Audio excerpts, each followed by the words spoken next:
यदा भूतपृथग्भावम् एकस्तमनुपश्यति तत एव च विस्तारं బ్రహ్మ సంపద్యతే తదా. వేర్వేరుగా కనిపిస్తున్నటువంటి ప్రాణులన్నీను ఒకే పరమాత్మ యందు స్థితమై ఉన్నవి. అట్లే అవి అన్నీను ఆ పరమాత్మ నుండే విస్తరించుచున్నవి. ఇది ఎరిగినటువంటి పురుషుడు ఆ క్షణముననే పరబ్రహ్మను చేరును. అనాదిత్వా నిర్గుణత్వాత్ పరమాత్మాయమవ్యయః శరీరస్థోపి కౌంతేయ న కరోతి న లిప్యతే. ఓ అర్జున, నాశరహితుడైన పరమాత్ముడు ప్రాణుల శరీరములందున్నప్పటికీ సనాతనుడు అగుట వలనను నిర్గుణుడు అగుట వలనను ఎట్టి కర్మలకును కర్తకాడు కనుక కర్మలతనిని ఏమాత్రము అంటవు.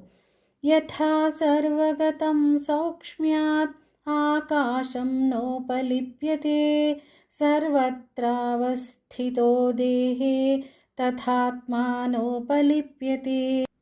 సర్వత్రా వ్యాపించి ఉన్న ఆకాశము సూక్ష్మమగుట వలన వాటి గుణదోషములు దానికి అంటవు. అట్లే సకల ప్రాణుల దేహముల యందు స్థితమై ఉన్న ఆత్మ నిర్గుణమగుట వలన వాటి గుణదోషములను దానికి అంటవు.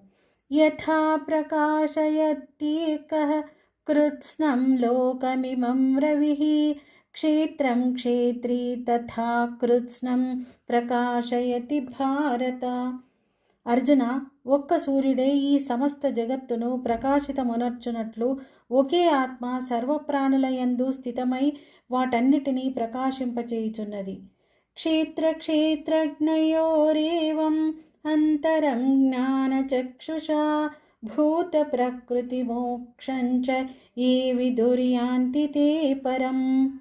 ఈ విధంగా క్షేత్ర క్షేత్రజ్ఞుల మధ్య గల అంతరమును కార్యసహిత ప్రకృతి నుండి విముక్తులగుటకు ఉపాయములను జ్ఞాననేత్రముల ద్వారా తెలుసుకున్నటువంటి మహాత్ములు పరమగతిని పొందుదురు.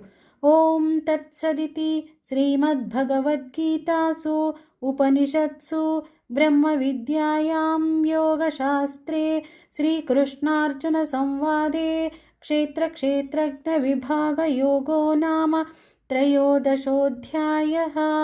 ఓం శ్రీకృష్ణ పరబ్రహ్మణే నమః.